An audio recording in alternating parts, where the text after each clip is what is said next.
নমস্কার sir, campaign calling media আপনাকে স্বাগত। স্যার, আজকে যে প্রশ্নটা একদম করব, ইতিমধ্যে আমরা দেখলাম যে শিয়ালদা আদালতে যে রায় ঘোষণা হলো আরজি করে 9ই আগস্ট চিকিৎসক তরুণীর যে নৃশংস হত্যা এবং ধর্ষণ হয়েছিল তার রায় হিসেবে একমাত্র সঞ্জয় রায়কেই দোষী সাব্যস্ত করলেন বিচারপতি অনির্বাণ দাস। কি বলবেন?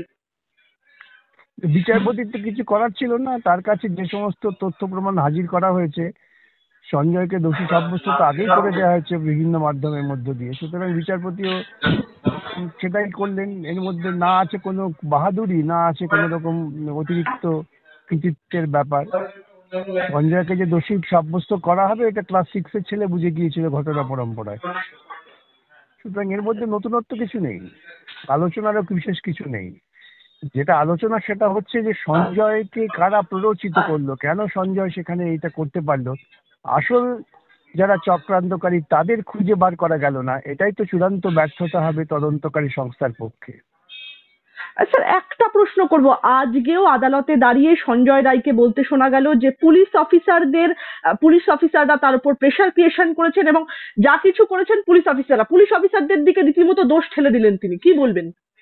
উচিত ছিল তো বিচারপতিরও যে বারবার এই ছেলেটি এই অভিযোগ করছে, সে অভিযোগের ভিত্তিতে নির্দিষ্ট করে তদন্ত করার। বিচারক যদি এটা না করে থাকেন তাহলে বিচারক তার কাজের ক্ষেত্রে খানিকটা তো আমার মনে হয় একটু গাফিলতি করলেন। একজন মানুষ সাজাপ্রাপ্ত হতে যাচ্ছেন, অভিযুক্ত, তিনি বারবার একটা নির্দিষ্ট দাবি করছেন, সেই দাবির পরিপ্রেক্ষিতে বিচার ব্যবস্থা যদি ন্যায় বিচারের প্রশ্ন আসে তবে উচিত ছিল সেই দৃষ্টিকোণ থেকে বিশেষ করে তদন্ত করানো, পুলিশকে তদন্তকারী সংস্থাকে নির্দেশ দেওয়া যে এই সম্পর্কে আপনার খোঁজ খবর করে আমার কাছে রিপোর্ট দিন। স্যার, একটা প্রশ্ন করব। সোমবার দিন আজকেও মানে আগামী সোমবার দিন সোমবার দিন ওকে সাজা শোনানো হবে, এই তো।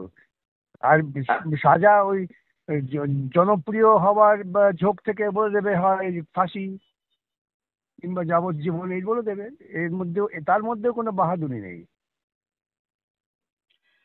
স্যার, রাজ্যের মুখ্যমন্ত্রী মমতা বন্দ্যোপাধ্যায় একদম প্রথম দিন থেকে তিনি দাঁড়িয়ে থেকে নির্যাতিতার বাবা মায়ের সঙ্গে দেখা করেছেন, তারপর থেকেই বারংবার বলছিলেন সঞ্জয় রায়ের ফাঁসি চাই, সঞ্জয় রায়ের ফাঁসি চাই, তারপরে আমি সিবিআই তো তদন্ত।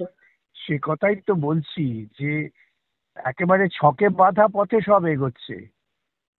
এই ছকে বাঁধা পথে এগোলে পরে ন্যায় বিচার হয় না।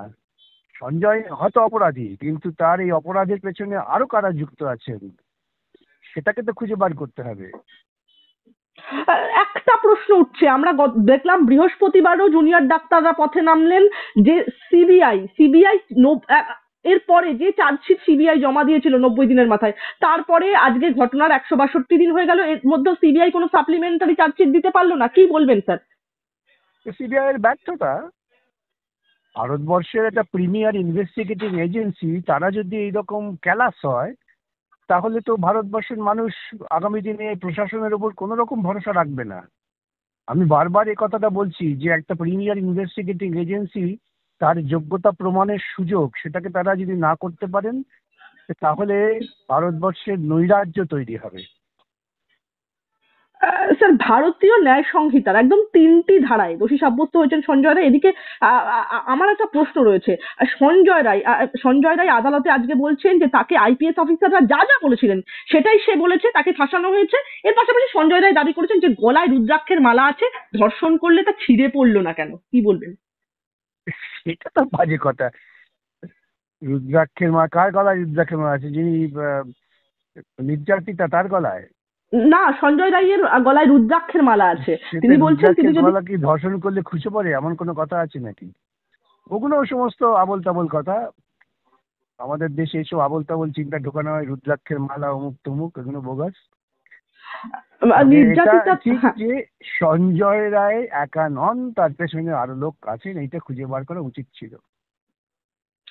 স্যার, নির্যাতিতার বাবা তিনি বলছেন যে মুখ্যমন্ত্রী নিজে বলেছিলেন রাত 2টো পর্যন্ত জেগে নজর রেখেছিলেন। আপনারা নিজে বারংবার বলেছেন। নির্যাতিতার বাবা প্রশ্ন ছুড়ে দিচ্ছেন যে তার কি আগ্রহ ছিল এতে, জানতে চাই তথ্য প্রমাণ যে লোপাট হয়েছে সেটা সিবিআই বলেছে, শুধু এটা সিভিক তো নয়। আমি আমি ঘরে থেকে তো উনি আমার কথা সূত্র ধরে এটা বলছেন, বলুন, এটা বলা উচিত, কেন বলবেন না? একদমই। আমরা একটা একটা প্রশ্ন আরেকটা রাখতেই হচ্ছে। ইতিমধ্যেই আমরা দেখলাম যে জুনিয়র ডাক্তার যারা জুনিয়র ডক্টর ফ্রন্ট থেকে তারা টোটাল 11টা টোটাল 20টা দাবি তারা সামনে রেখেছেন। তার মধ্যে তারা বলছেন যে নির্যাতিতার গলার নিচে যে যে রীতিমতো সাকিং মার্ক পাওয়া গিয়েছে সেখান থেকে কোনো রকম সোয়াব কালেক্ট করা হয়নি। এইগুলো কোন দিকে ইঙ্গিত করে? তারা তারা বলছেন, তারা তাদের অভিজ্ঞতার ভিত্তিতে বলছেন, সেই ভিত্তিতে তারা বলতেই পারেন। এবং তদন্তকারী সংস্থারা যদি সেই সমস্ত বিষয়ে না নজর দিয়ে থাকেন তবে তাদের ব্যর্থতাও প্রমাণ হচ্ছে। এর বাইরে আর কি বলবো। স্যার, আমার আমার শেষ দুটো প্রশ্ন আপনার কাছে। এই যে আজ যে এই রায় ঘোষণা এবং সোমবার দিন যে সাজা ঘোষণা, এই সঞ্জয় রায়তেই কি তবে আরজি কর মামলা, এই যে আন্দোলন গোটা রাজ্য জুড়ে, রাজ্য এবং সুদূর, আমরা দেখেছি বিবিসিতে ফোরকাস্ট হয়েছে আজকে আরজি করের ঘটনা, কোথাও গিয়ে কি এখানেই শেষ হয়ে গেল? আরজি কর আন্দোলন থেমে গেল? আরজি কর আন্দোলন থামবে না, থামা উচিত না, এইটুকু বলতে পারি। 162 দিন পরে কি বিচার পেল তিলোত্তমা? সঠিক বিচার পেল কি? বিচার কেউই পেলাম না আমরা, কেউই বিচার পেলাম না। সঞ্জয়ও তিনি অভিযোগ করছেন যে তিনি আজকে এটা তাকে সাজানো হয়েছে, তাকে পরিচালিত করা হয়েছে। বিচারটা কে পেল? কেউই পেল না।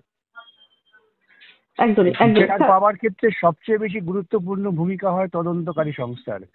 তদন্তকারী সংস্থারা যদি চূড়ান্ত অপদার্থ হন তবে তো অধিকাংশ ক্ষেত্রেই বিচার পাওয়া যায় না। আপনারা অনেকটা সময়, স্যার, আপনারা বিভিন্ন সময় বলেছেন সেটিং এর তত্ত্বের কথা, কোথাও গিয়ে কি এই সেটিং এর তত্ত্ব আরো জোরালো হলো এই আরজি কর মামলার হাত মানুষ ধরে? মানুষ ধীরে ধীরে বুঝতে পারছেন। আমরা তো বলছি, আমরা যখন বলতাম তখন বলা হতো যে এদের রাজনৈতিক দৃষ্টিকোণ থেকে বলছে। আমরা যেটা বলছি সেটা সামাজিক বিন্যাসও আছে। মানুষ বুঝুন, মানুষকেই বুঝতে হবে।